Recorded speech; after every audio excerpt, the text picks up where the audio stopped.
Today we are on lesson 281, but we will start with a little summary on what is the Holy Spirit. What is the Holy Spirit?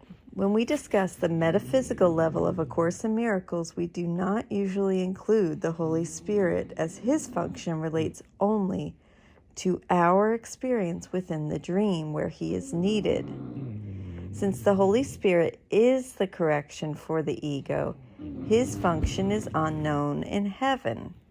However, being the memory of God's love that we took with us when we fell asleep, his presence expresses the atonement that says the separation from God was an illusion.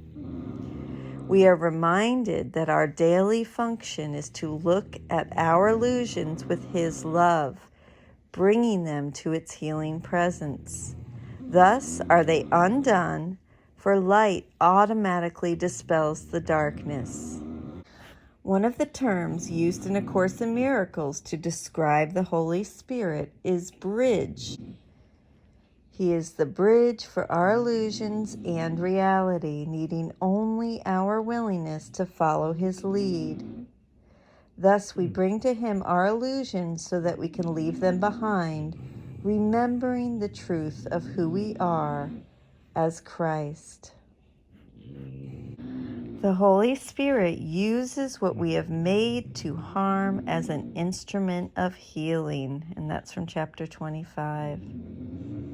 These are our special relationships, the shadowy fragments of our destruction of God that were made to kill. When we invite the Holy Spirit to help us with these relationships, however, he shifts their purpose from harm to help. Everything we perceive in the perceptual world, sights and sounds, is translated from the ego's purpose of reinforcing separation to the Holy Spirit's purpose of undoing that. He thus mediates between the fearful symbols of specialness and the love beyond all symbols. God does not have to be made complete, for he is perfectly whole within himself. Within the dream, however, we conceive of God as incomplete because we stole his treasure, leaving heaven in a state of incompletion and lack. This is the insane thought system the Holy Spirit undoes. Accepting our function of completing God means accepting the fact that heaven's incompletion is a dream. Thus, we accept the Holy Spirit's happy dream instead, which says that nothing happened to disturb our peace or the love of heaven. This process of forgiveness concludes in our transcending the dream entirely, crossing the bridge to the real world and on to the completion of heaven. And I'm going to read this in chapter 16. Across the bridge is your completion, for you will be holy in God, willing for nothing special, but only to be holy like him, completing him by your completion. Fear not to cross the abode of peace and perfect holiness.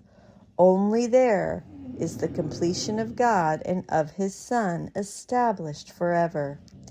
Seek not for this in the bleak world of illusion, where nothing is certain and where everything fails to satisfy.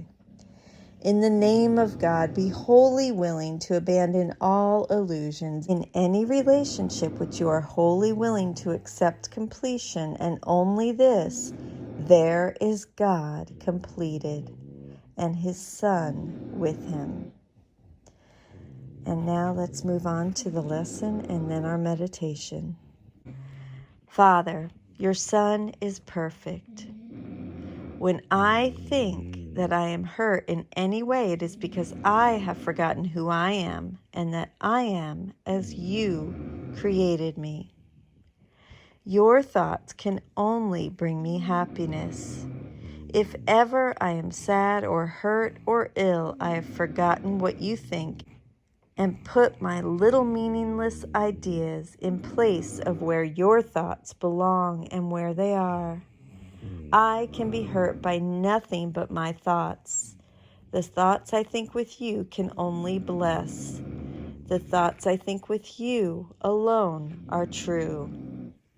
I will not hurt myself today, for I am far beyond all pain. My Father placed me safe in heaven, watching over me.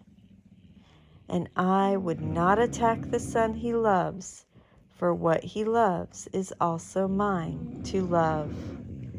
I can be hurt by nothing but my thoughts.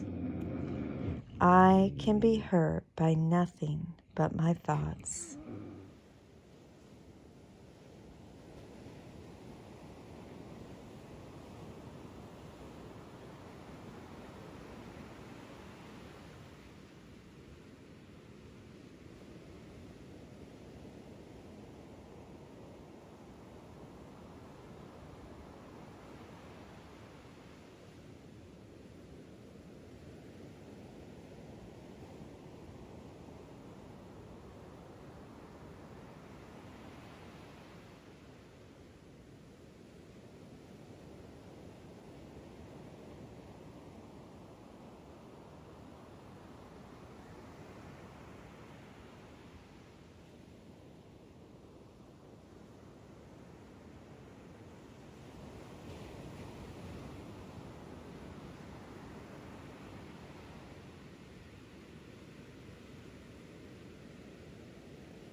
I can be hurt by nothing but my thoughts.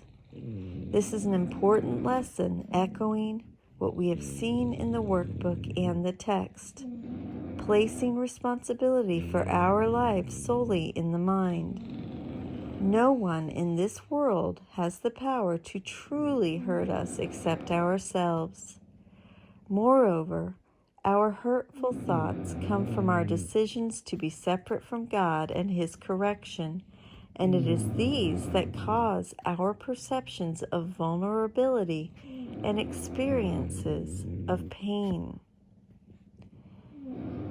In this lesson, the sun is each of us, since its theme is how we hurt ourselves.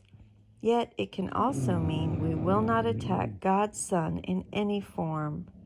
Therefore, it is not only God's Son we see before us in the mirror, but God's Son whom we think about and with whom we live and work.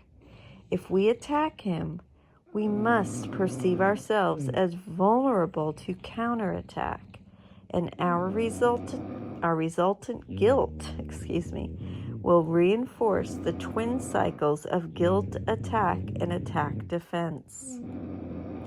God's thoughts are only in heaven, but in this context, in this lesson, they are also in our right minds. Your thoughts can only bring me happiness. If ever I am sad or hurt or ill, I have forgotten what you think and put little meaningless ideas in place of where your thoughts belong and where they are. I can be hurt by nothing but my thoughts. You are perfect, and when I think I love you, thank you so much for joining with me. Have a beautiful day.